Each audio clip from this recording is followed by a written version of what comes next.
In Western philosophy, for example, we have the good, the true, and the beautiful. And everybody's heard of the good, the true, and the beautiful, and they're always mentioned as three. But why are they three?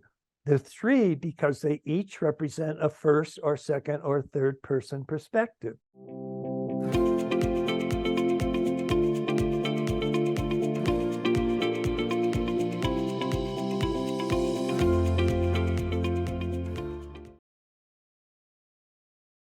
Okay, Ken, welcome to the show. Nice to be here. To get started, one of the things I wanted to ask you is when and how did you realize that you were developing a theory of everything? And was this your intention whenever you left Duke University? Yeah, it wasn't really a terribly self-conscious desire or goal.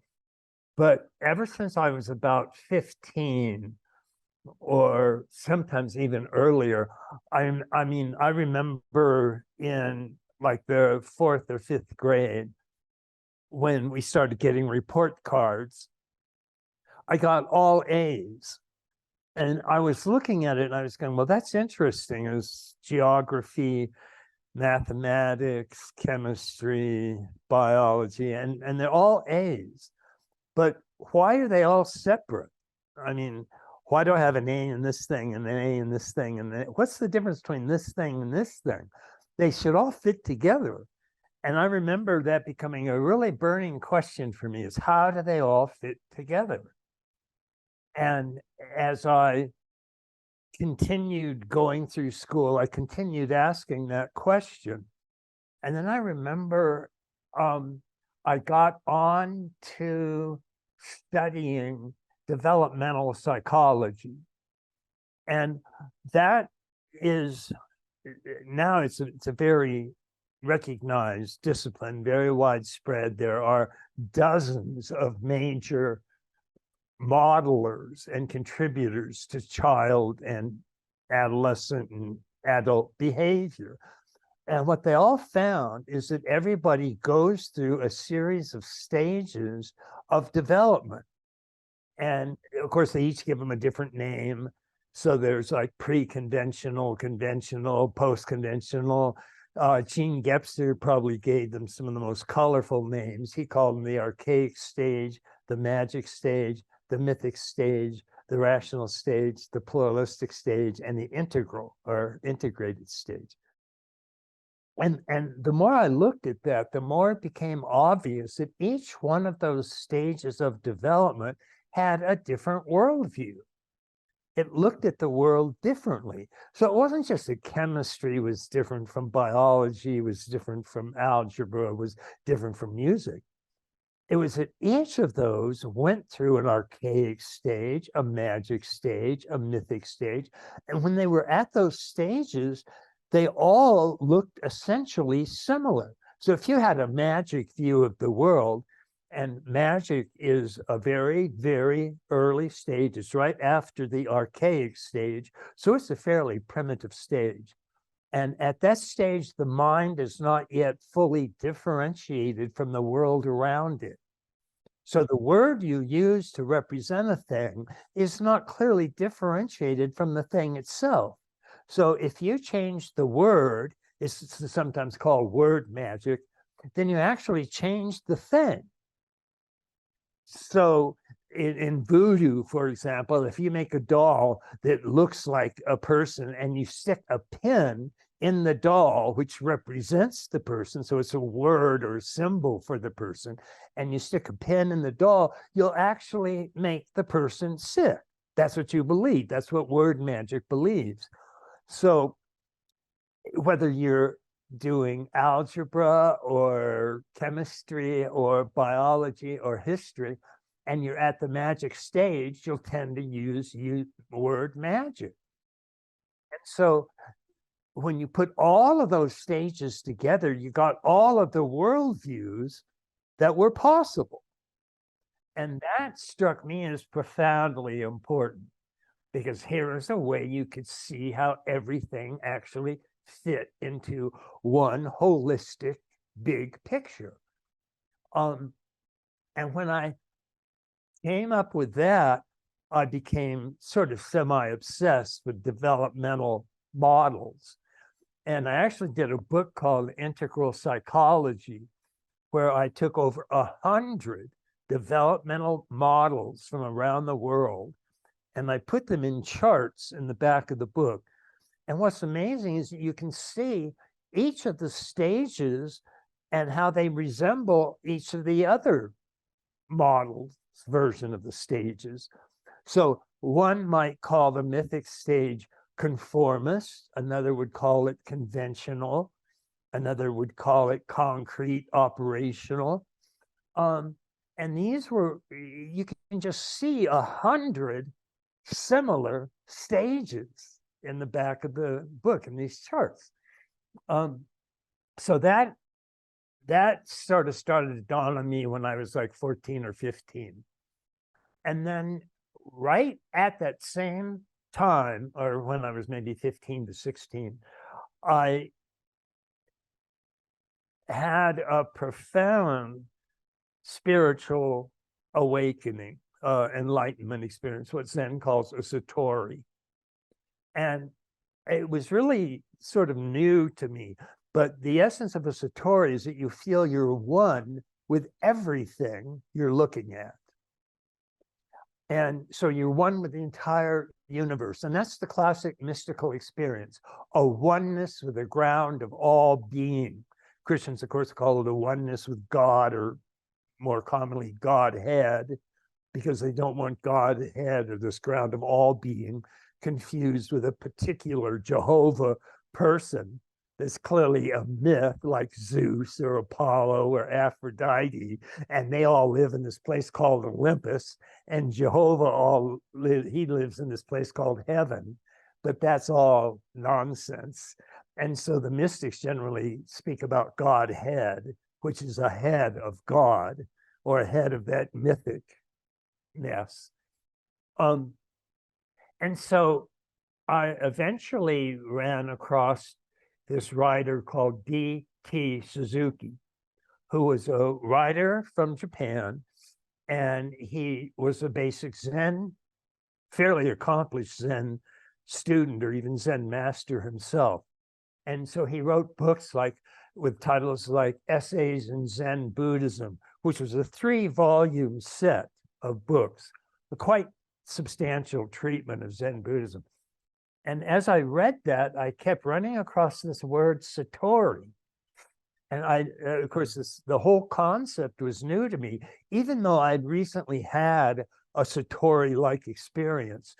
What D.T. Suzuki was telling me is that that was a real experience. And that was the entire aim of Zen Buddhism, is you practice, you meditated to get a satori. And you weren't a real Zen Buddhist until you had a satori. And so I realized, hey, I'm a Zen Buddhist. I get this. This now makes sense. And I then looked at the Zen models of what they themselves were doing. And a very famous one is called the 10 Zen ox herding pictures. And the ox represents your real mind, what Suzuki Roshi, not to be confused with D.T. Suzuki, Suzuki Roshi was a very famous Zen master who came to America and started the Zen Center of San Francisco. And he wrote books like Zen Mind, Beginner's Mind. He was enormously influential and had a tremendous number of students, including myself. The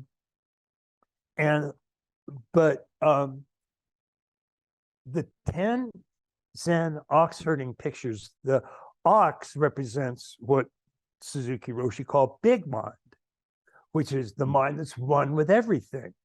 And there's only one big mind in the entire world. You have the same big mind as I have. It's the same as saying your real self is the same as my real self. We both have this witness that looks at, when we're aware of ourselves, like right now, if you're aware of yourself, I'm aware of myself. That's the small self. That's the self you can look at. That's the self you can be aware of. That's an object. but it's not the real subject. It's like, who is looking at this small self? Who is aware of this small self of mine? Well, that's a big self. That's a real self. That's a Brahman Atman. That's God. And wow, that's my big mind. And when I realized that, I've got a Satori. And I'm an honest to God sent Buddhist. I mean, this is all working out great. And so, but I made a big mistake at that point because I just looked at the 10 stages of the 10 ox herding pictures, and I confused those with the stages of development that the developmental psychologists use. So I saw archaic, magic, mythic, rational, pluralistic, and integral as being a version of the 10 Zen ox herding pictures. But that's not it at all. So for example, the 8th Zen ox herding picture is just an empty circle. It's a nothingness. It's a vast void, a vast emptiness. And that's a very high Zen achievement to realize, as Buddhism has it, that the ultimate reality is an emptiness.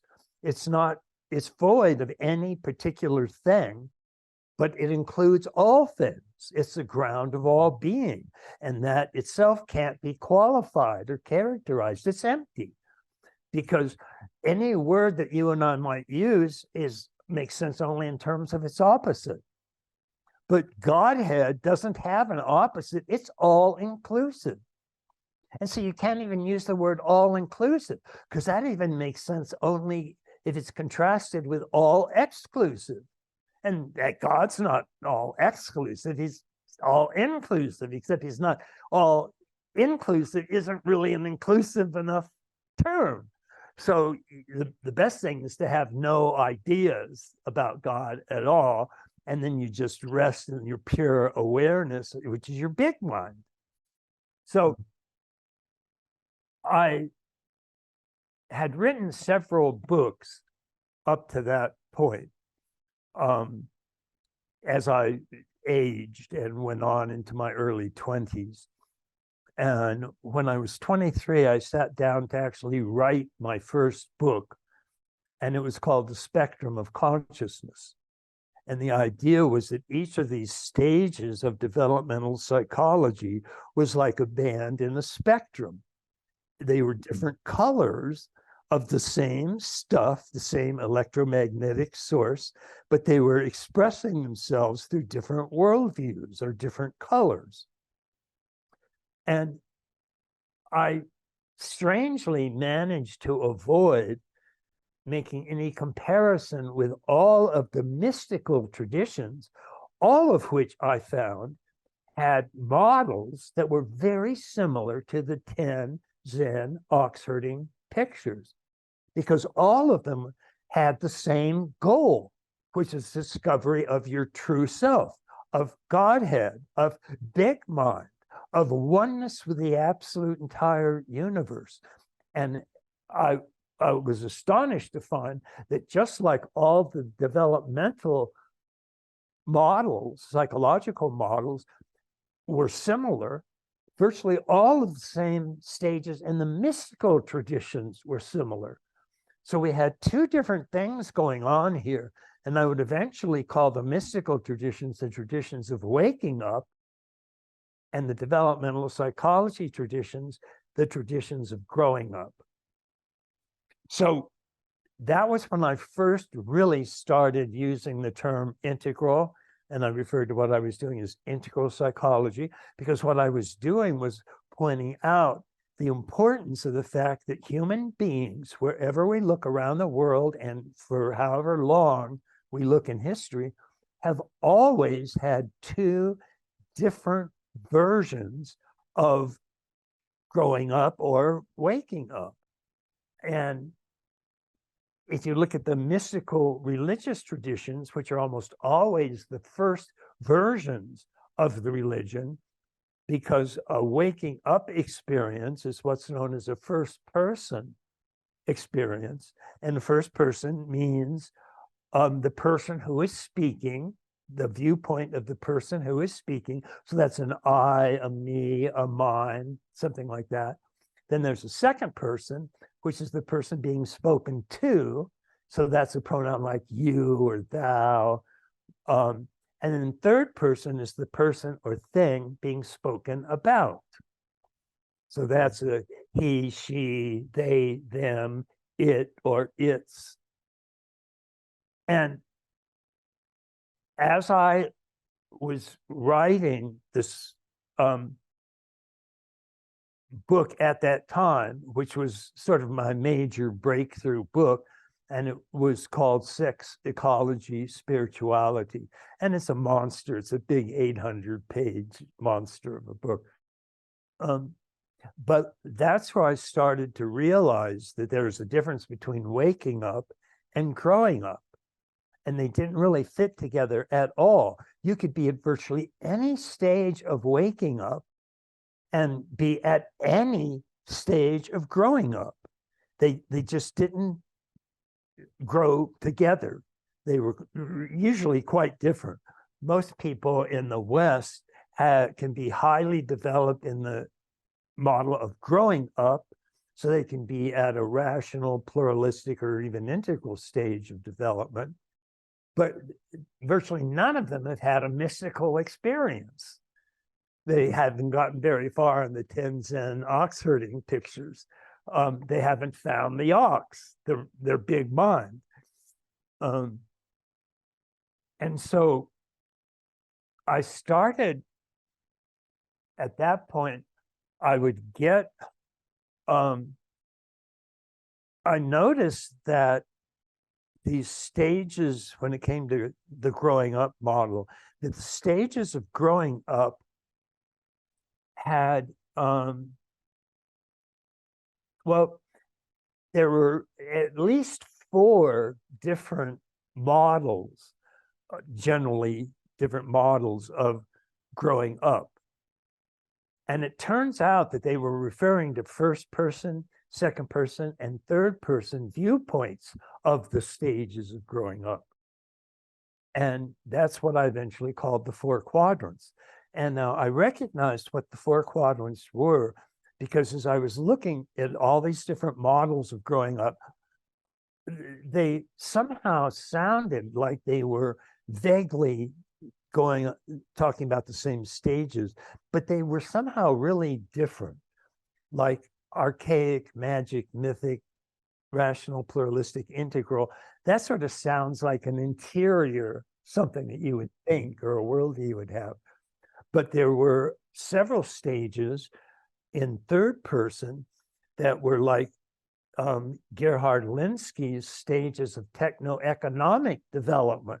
And these are very real stages. They're the archaic stage, the hunting and gathering stage, the horticultural stage, which means agriculture done with a simple digging stick or a hoe. Then there's the agrarian stage, which is agriculture done with a heavy animal-drawn plow, and that came considerably after the horticultural stage.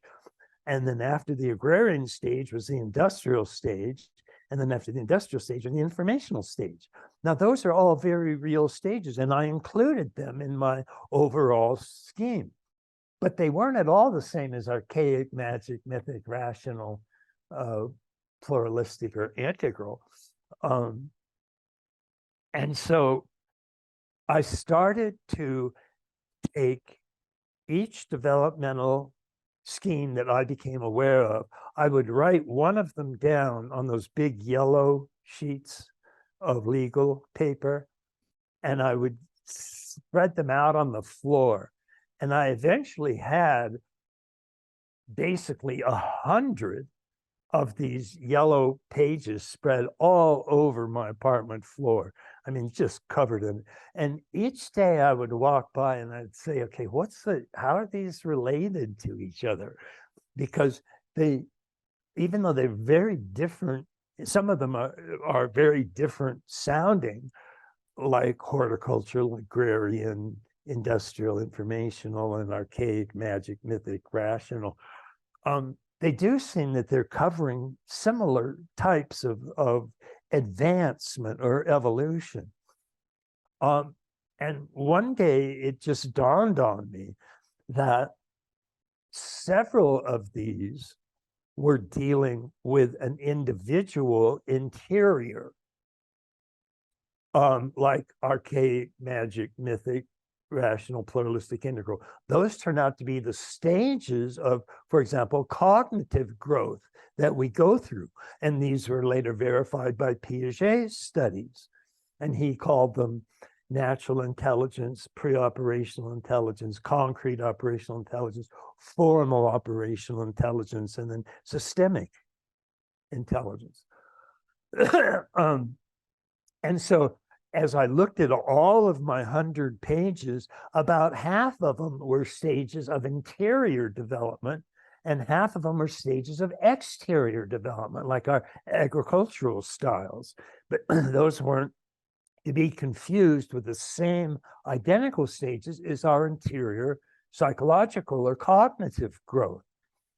And so that gave me the first major distinction, which was inside versus outside, or interior versus exterior. And when I finally got the second set of opposites that gave me 4 quadrants, this interior, I wrote them all down on one sheet of paper, and they turned out to be just 4 quadrants like that. And the left-hand quadrants were all interior stages, and the right-hand quadrants were all exterior stages. And about a month later, I was still looking at these because I wasn't just happy with them being divided into 2 major different groups. It dawned on me that about half of them were also dealing with a singular or individual developmental holon, what I called holon. By that time, I was using Arthur Koestler's invented the term holon, and he said everything in the universe is a holon, and a holon is a whole that's also a part of a larger whole.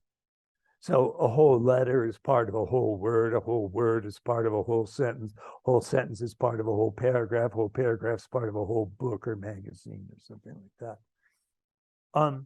So this gave me 4 quadrants. The upper quadrants were all singular or individual holons. The upper left was an interior of a single organism, an individual organism. So a single human being or a single dog or a single worm, it didn't matter. That was represented by the upper left quadrant.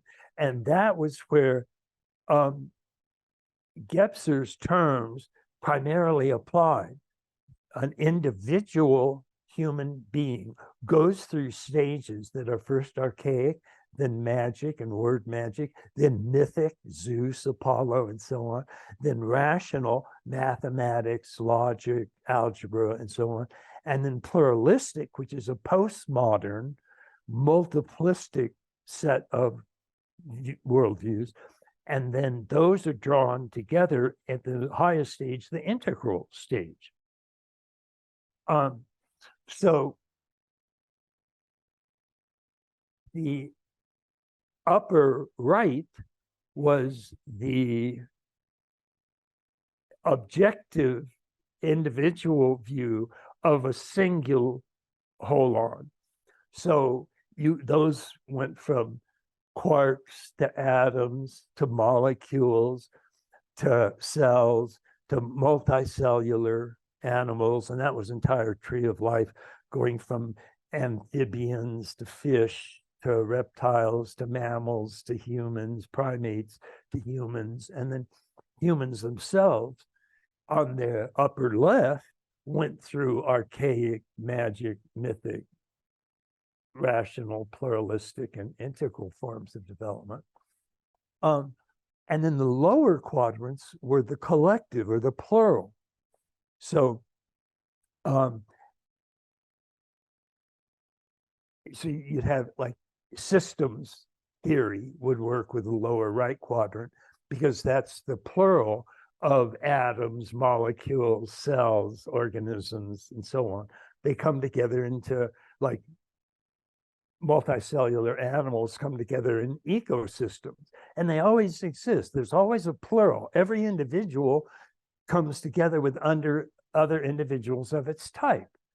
And so atoms come together to form molecules. Molecules come together to form multi-molecular cells. Cells come together to form multicellular organisms. Organisms come together into families. Families come together into species, groups, and so on. So that's the lower right. And then the lower left is the plural of the individual interiors. So that's what we call culture, is a multiplistic collection of our individual interiors. It comes together to form an inner subjective cultural condition. So that's also any group contains an I and a you. So that's a second person. The upper left is the first person, the interior of an I or a me or a mine. And then lower left includes second person, you. And both the right-hand quadrants are exterior objective its. So a single atom is an it, a single ecosystem, a single planet. Planets form when large molecular surfaces come together, and then they form a huge planet. And then planets come together into solar systems, and solar systems come together into galaxies, and so on. So that was when I actually had a picture of what a truly integral framework looked like. And I thought it was very interesting that they did represent first person singular, second person is also singular, but I and you come together to form a we, or an us, or an ours. And then third person is an it, or a he or she, or they or them, or an it or an its. And I thought that was interesting because these two different polar opposites, the inside and the outside, the interior and the exterior, and the singular or individual and the plural or collective, all of those first, second, third person pronouns were present in every major language that humans developed, because words were representing real things. And so the pronouns were first person pronouns, second person pronoun, and third person pronouns. And every language had examples of all of those. And of course, you could go to fourth person.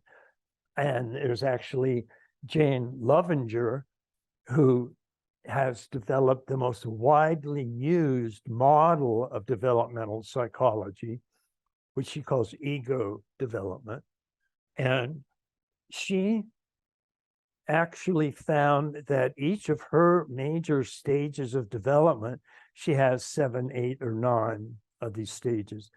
Each of them added another person perspective.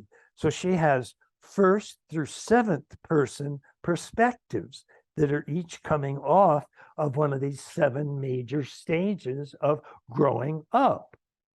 And that gave it a real sense of universality for me, because I could see that these 3 or 4 quadrants, and because both of the exterior quadrants are exterior its, there's sometimes the singular upper right quadrant of atoms, molecules, cells, are treated as the same third person it. So whether you have a planet or a star or galaxy, that's generally, they're all treated as third person its. So I sometimes call those three, the first, second, third person, the big three, because they're found everywhere. In Western philosophy, for example, we have the good, the true, and the beautiful. And everybody's heard of the good, the true, and the beautiful, and they're always mentioned as three. But why are they three? They're three because they each represent a first or second or third person perspective. So the good represents how am I supposed to morally treat you, the second person. So it's a first to second person relationship. So that's the lower left quadrant. The true represents, generally speaking, objective truth of science, and science mostly deals with the right-hand quadrants, things that can look at objectively and impartially and therefore truthfully. And the beautiful, beauty is in the I, the first person of the perspective. And so the good, the true, and the beautiful are the second person, the third person, and the first person realities. And that really sort of started bringing the whole world together for me, because every one of those perspectives were found in every single language that we had ever developed. And the languages that we developed were because we had different words that represented real things. So a tree represented a real tree, a mountain represents a real mountain, and so on. And a first person pronoun represents a real existing reality called I, we, or I, me, or mine. And that's in the singular version. And then its plural version is this intersubjective cultural we, or us, or ours. And then third person, it represents any truly object as an object separated from a subject. So every right-hand holon is separated from the left-hand holon, but all holons, and this is a assumption I came to make and is part of integral theory, every holon has 4 quadrants, or the big three. So according to Whitehead, for example, even an atom has an interior, which Whitehead called prehension, which means feeling. So every atom has a small ounce of consciousness, a small amount of feeling, or a small amount of awareness. Even a quark and an atom have an interior of prehension. So each of them have a first person, and they are themselves third person it's with a first person prehension. And naturally, atoms come together. They come together to form molecules. So they have their senses of prehension are drawn together. And so a molecule is a plural of an atom. And so the atom's individual I prehensions are interwoven in a big molecular we. So that started to draw the framework into a truly reality representing framework. So we have the 4 quadrants. Upper quadrants are individual, lower quadrants are collective or plural, and each of those has a left-hand quadrant, an interior, and a right-hand quadrant, an exterior. Now, if you look at those, that means each one of those has a different type of epistemology, and therefore a different type of ontology. So the epistemology for the upper left, I, we call that introspection. And it's a form of knowledge where we look within, we introspect, and we report what we see. We report all the objects we see in our subject. And that's basically known as introspection. The lower left, the we space, the I plus you, is known, the study of that is called hermeneutics, which means the art and science of interpretation. And we mostly know interpretation when we interpret one language into another, when we interpret German in French terms or French terms in English terms. That's what hermeneutics means. but it also means you and I right now are interpreting what we each other say. And that's because we're interacting in this lower left quadrant. We form a we space as we talk.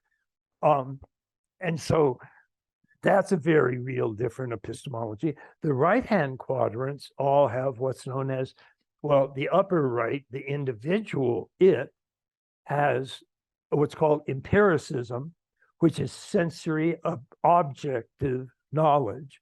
And empiricism is thought to be the sort of one especially real epistemology. So we say we want empirical truth. We mean we want scientific truth. We want it confirmed. We want evidence for this belief.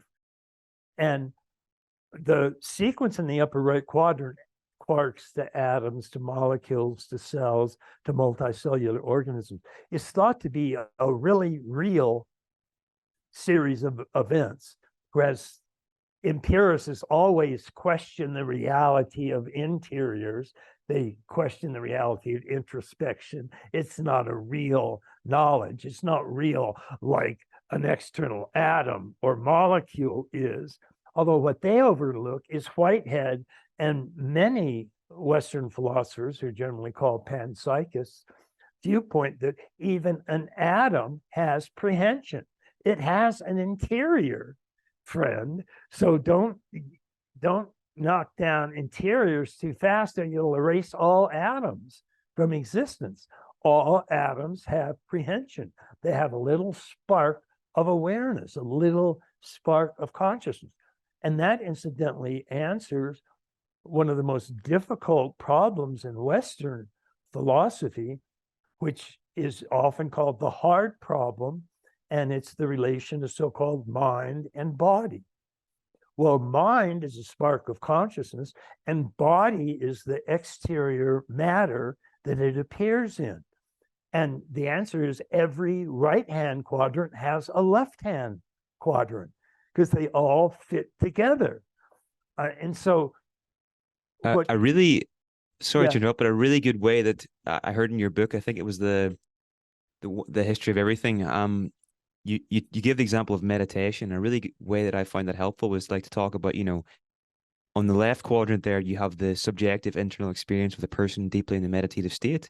But then also in the right quadrant, you've got the neural correlates of someone. If you put them in an fMRI scanner, you can actually see that activity happening, That's right. And that's a very good example of the upper right and upper left quadrant, because many people, of course, many present-day scientists maintain that the mind is actually just the brain. And the brain it looks like a crumpled grapefruit. And it's about that big, and you can actually cut your head open and see it as an object, because it's an upper right sensory object, and you can see it. It's right there. And anybody else watching that operation can also see your brain. So it's a real object. It's a real upper right reality. But those objective realities have electronic states. They have alpha states, beta states, theta states, and delta states. Delta state is a pure, formless, deep, dreamless sleep state. And when you're in that state, which, by the way, is an upper left quadrant phenomena, because it's something that your subjective mind is going through. And the mind doesn't look like the brain. Your mind doesn't look like a crumpled grapefruit. You can't see your mind like you can see your crumpled grapefruit brain. The mind is only known by introspection. You have to actually look within, and then you'll see mental thoughts and ideas and images and states of consciousness. You'll see a deep, dreamless, formless state when you're in deep, dreamless sleep. When you're in a theta state, you're actually dreaming. There are real images going across your mind when your brain is in a theta state. But the brain itself is not experiencing a deep, or a dream state, that's your mind. The brain is experiencing an actual theta electronic state. And that state can be seen objectively. It can be measured objectively. That's what we do with the EKG,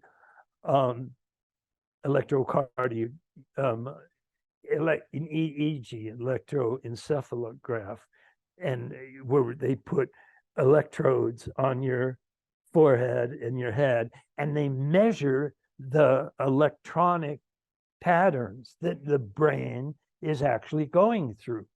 And that's all correct. That's all brain states. They're not mind states. Mind states are also happening that are correlated with those brain states, but they're happening on the interior. You can only see those. You can't, the EEG won't measure what you're dreaming. It won't tell you what you're dreaming at all. It'll just tell you that there's a dream state going on. And to know what that dream state is, you have to see it from within. You have to look within. And of course, that's what your mind is aware of what you're dreaming. So when you wake up, you can often remember what you were dreaming because you can actually see it and remember it. But otherwise, the mind is going through stages of development, from archaic to magic to mythic to rational to pluralistic to integral. And that's something that you can see by looking within. And it's not easy because you generally have to know what the stage is and what it's like and what it's made of. So, for example, if you study developmental psychology and you learn what an archaic mental state looks like, and you learn what a magical stage looks like, and you learn what a mythic stage looks like, then when you move from the magic stage to the mythic stage, you will know that when you look within, you want to look for mythic forms. You'll look for Zeus, Apollo, Mount Olympus, and so on. And when you see those, you'll recognize the mythic stage of development that you're at. But you won't be able to see any reason. If you're only at the mythic stage, you're not yet at the rational stage. But when you move into the rational stage, you'll start to think logically. You'll be able to do mathematics, you'll be able to do algebra, and you'll see how these algebraic symbols fit together in equations. And all of that you can see by looking within. You can't put an electroencephalogram on your head and see any mathematical equations. They're not in the upper right quadrant, so they can't be electrically spotted. But those are two very good examples of how very different quadrants nonetheless always go together, even though they don't look like each other, they don't sound like each other, they don't smell like each other, they don't taste like each other. And that's a very real, important piece of information, because you can do the same thing with each upper quadrant and its lower quadrant. So every time you find a planet, you're going to find molecules. But a molecule is not a planet. A planet is a collective exterior lower right phenomenon, as is a star, as is a solar system. They're all made of collective holons come together to form these larger holons. Ken, Yeah, I think it'd be really cool now to, like, whenever the penny dropped for me on what the four quadrants is, it made me realize that you can almost take any phenomenon in the universe and you will see it then in multiple dimensions. You'll see incredible depth to it because you're seeing it from these four different perspectives, right? But it seems that as human beings, we have a tendency, if we're not aware of this, to sort of usually have one quadrant that we might stick to. For example, a materialist scientist might stick to the top right. Someone who's really into psychology and spirituality, top left, for example.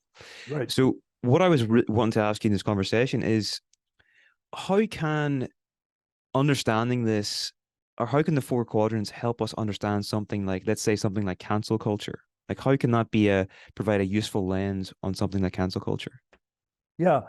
Well, cancel culture itself is a subjective attitude that cancels whatever is supposed to be true.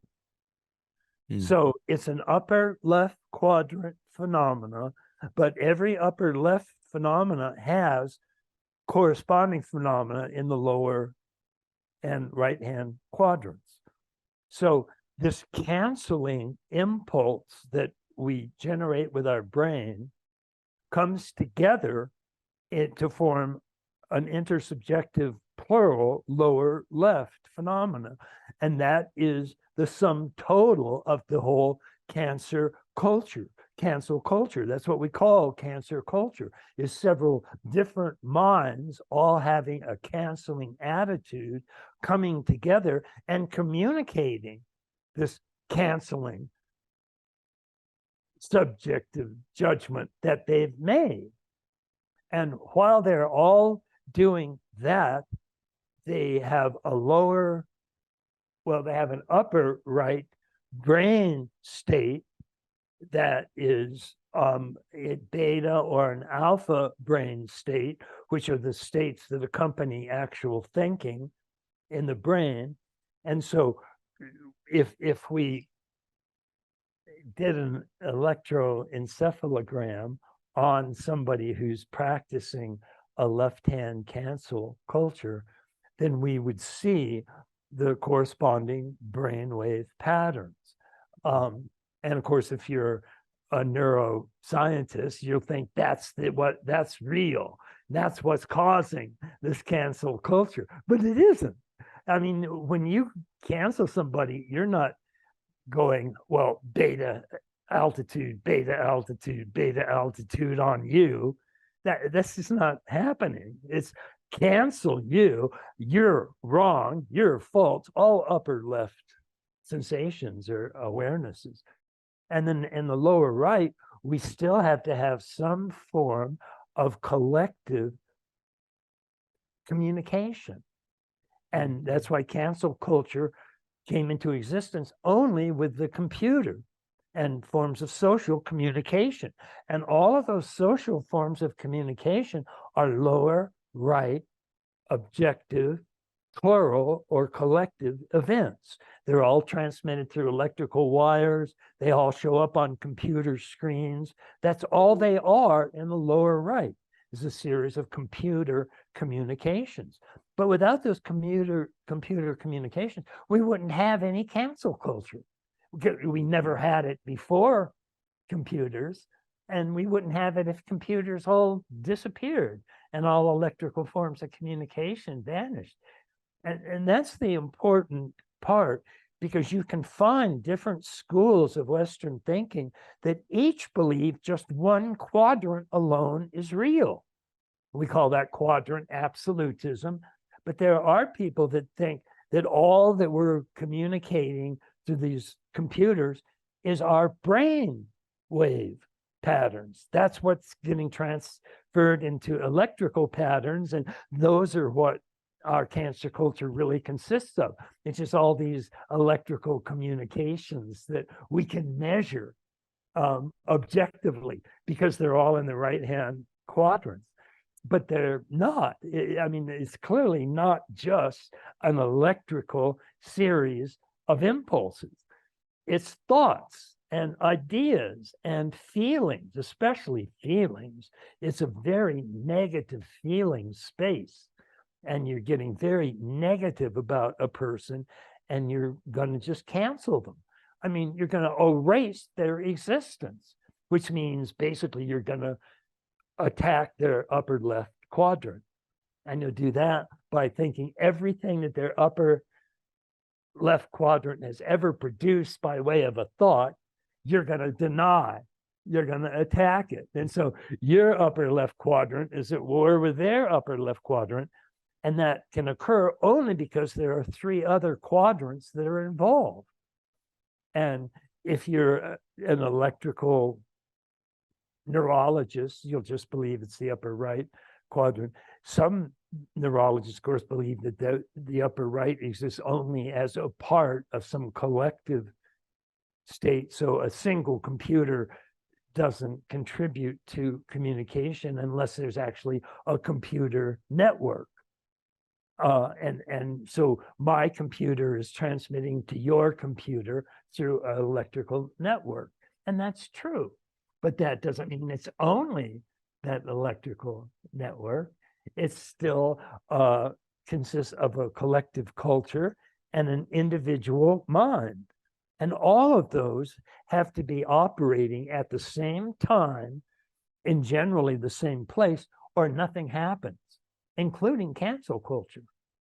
Do you, so you mentioned earlier about stages of development. Do you feel that, or do you think that someone who is further along these stages, like at a higher stage, they can more flexibly move between the different quadrants?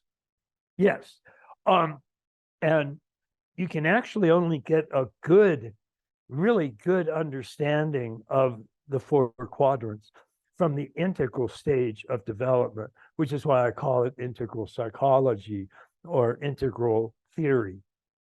And although you can understand the words that are used at starting at the magic to mythic stage, you can understand, somebody can explain to you, well, your belief in Zeus exists in one place, and while you're thinking that, your brain is undergoing, and you'll hear all those words and you'll sort of understand them, but you won't really get how they all fit together and what they're all actually doing until you get to the rational stage. And then from there, you'll tend to move to a postmodern stage, which is pluralistic. And that's what postmodernism is a series of pluralistic ideas. But the problem with pluralism is each of those individual ideas, the pluralistic mind can't actually fit them together into a single framework, because that takes the thinking about, well, how does this piece go with this piece, go with this piece, go with this piece? And that's what integral thinking does. It's also called systemic thinking, because it can think of whole systems and how each of their parts contribute to the whole system. And So an integral point of view can see the validity in all perspectives, yes, whereas previous ones can't. yes, previous ones can sort of have a thought about what that might mean, but their thinking is limited to magic forms or mythic forms or simple rational forms or even pluralistic forms. And pluralism, in a sense, even though it's higher than rationality, it's more fragmented than rationality, because what it does is rationality tends to think in terms of universal systems. So whenever we're thinking rationally about a country, we think of it as a system connected with other countries and so on. But pluralism so effectively divides up rational systems into their subcomponents that it can really only picture those subcomponents as separate individual parts. And it can't figure out how they go together. But that's what and that's what integral thinking does. Integral thinking looks at all the parts and immediately sees how they all fit together. So when I was looking at through all my 100 yellow pages on the floor, I fortunately was using integral thinking, because I could see how they fit together or how they didn't fit together. And that eventually gave me the inside and the outside of an individual and a collective. And those turned out to be universally present quadrants or realities. And they all intimately fit together. And that creates of itself a very integrated system of thinking. And that's why when people use integral theory, they create things like integral art, integral history, integral biology, integral chemistry, integral philosophy, integral business, integral religion, integral spirituality, because they have categories that all fit together. There's even like an integral psychotherapy. There's some interesting work being done in that field too. I've heard you say elsewhere, Ken, that it only takes 10% of a population to take on a worldview for it to sort of to become widespread. So that's what happened in the Enlightenment and with the rational worldview. So I wanted to ask you, we've only got 5 minutes left, so just before we wrap up, how close do you think we are to reaching that 10%? And what's the world going to look like whenever we do reach it? Yeah. Well, one of the first things that will happen when we reach 10% of the population capable of thinking integrally, and that might be a fairly long time, because according to Jane Lovinger's model of her 7 to 9 stages of development, her 9th stage is what I call turquoise integral thinking. And although the previous, and they're both part of what I call 2nd stage, because there's a previous stage to turquoise integral that is called teal, and it's about 5 to 7% of the population right now. But the highest turquoise integral, fully integral stage is only 0.5% of the entire population is at an integral stage of development. So that's not encouraging. And that could take, in order to get to 10%, it could take 50 years. It might even take 100 years. As best as we can track it, what happens now is most truly integral thinkers end up being professors at universities. If you take a study of the population of professors that have integral turquoise modes of thinking, you'll get close to 10%.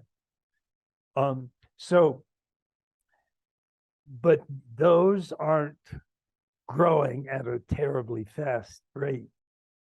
I mean, professors are sort of a steady group of people, and we're not seeing them skyrocket in their development. I'm always sort of ambivalent about how I think of the future. One thing is for certain, we will get to an integral stage of development, because these forces of evolution that drove, I mean, think about it. We started at an archaic stage of cellular almost development. And we went from there were forces that drove us into create a magical stage. And that meant that through all of our dozen or so intelligences, we have cognitive intelligence, emotional intelligence, aesthetic intelligence, spiritual intelligence, business intelligence. All of those had to develop magic forms in order for us to truly evolve into a widespread, worldwide magic culture. And it was a very magic culture, and we still see remnants of that magic culture in cave art, because cave art has numerous pictures, but they're often drawn over each other because they don't understand the perspectives separate things. And so all of our cave art has pictures of buffalo on top of buffalo on top of buffalo, or antelopes on top of antelopes on top of antelopes. And the archaeologists who discovered this, they describe it as magical painting, because they realize, because they themselves went through a magical stage once in their childhood, they still have vague memories of what it's like. And so they recognize magic when they see it, and they actually call it, vast majority of them call it magic painting. And there are caves around the world that are famous for their magical painting. And then that same force, which we call a force of eros, which is transcend and include. Transcend means you go beyond and you make a whole that's greater than the previous whole. But this greater whole transcends and includes the previous whole. Just like atoms transcend and include quarks. There are real quarks inside of real atoms. And then real atoms are transcended and included by real molecules. But if you look at a real molecule, it's just a bunch of atoms, and they're all still there. But some force forced them to come together and join each other to make a huge molecule. And then something made those molecules come together, and an absolute miracle of evolution occurred when a cell wall fell around all of those molecules. Now you could still see each of those molecules inside a cell, but a cell transcended, went beyond a molecule, and it could do things that molecules couldn't. They could mitotically divide and reproduce themselves, for example, where no molecule does that. And then these cells came together into multicellular animals. And each of those plants or animals could do things that individual cells couldn't. They could create photosynthesis, for example, or they developed muscular systems and they could walk and run. And of course, chase down their food and eat it. And then those animals also got increasingly complex and more talented.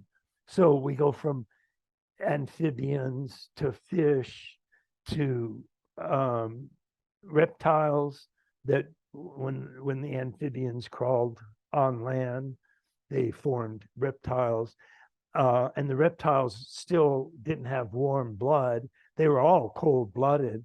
And then warm-blooded mammals succeeded the reptiles.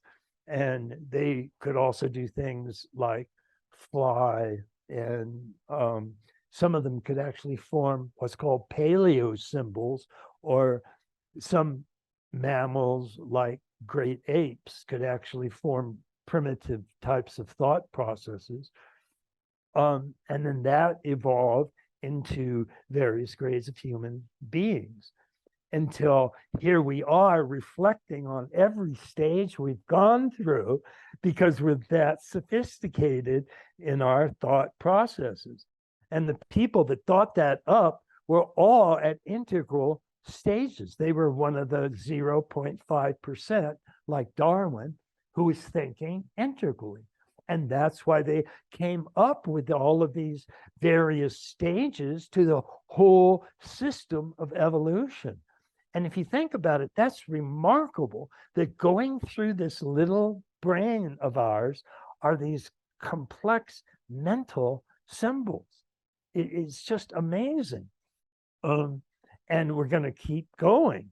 And when we get to integral, one of the main things that's going to happen is almost all forms of warfare will stop, because warfare is generated by magic and mythic stages almost entirely. And historians have calculated that because humans spent so much time at those early stages, that it actually comes out to, for every 1 year of peace, humans have gone through 13 years of war. And that's just alarming. Well, all of that, when the integral thinking has permeated the culture, and that happens when we get 10% of the population actually at integral. That doesn't mean everybody's at integral, but somehow integral thoughts and symbols tend to permeate and just sort of sift through the whole culture. So most people will be able to describe, even if they can't fully picture it. They'll know what integral thinking means, and they'll know that it binds things together, and they won't be able to think fully integrally, but they'll be able to be aware of what it is. And what it is it's not magic and it's not mythic, and therefore it's not warlike. It just wouldn't think of going to war with somebody. Like you and I talking now, we neither one of us had a thought about going to war with the other person while we were talking, because we're both integrally communicating, and there's just no thought of war at all. Well, I think this is a hopeful note to end on. I would love to arrange a part two at some stage, because there's about 100 things I didn't get to ask you today. But Sure. if you're up for it, I would love to arrange a part two. And where can people find, like, there'll be a lot of people listening to this conversation and they'll maybe want to do a deeper dive after, and like, where would be a good starting point for learning more about your work? Probably the book that I've got coming out in a month or so. It's called Finding Radical Wholeness.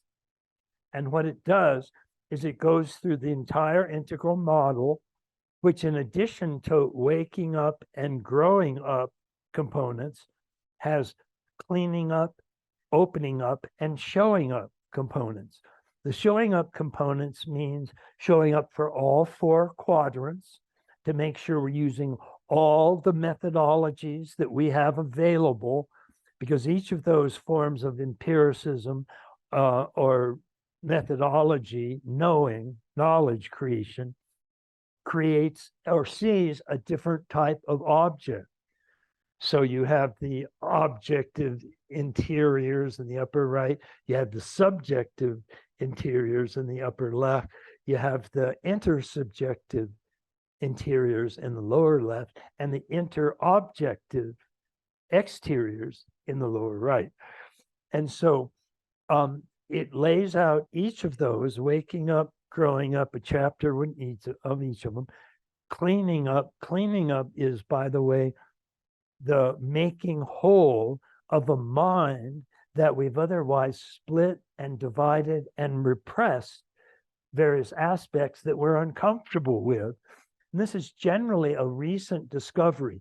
Most people credit Sigmund Freud with sort of really diving into this and making it a sort of scientific approach.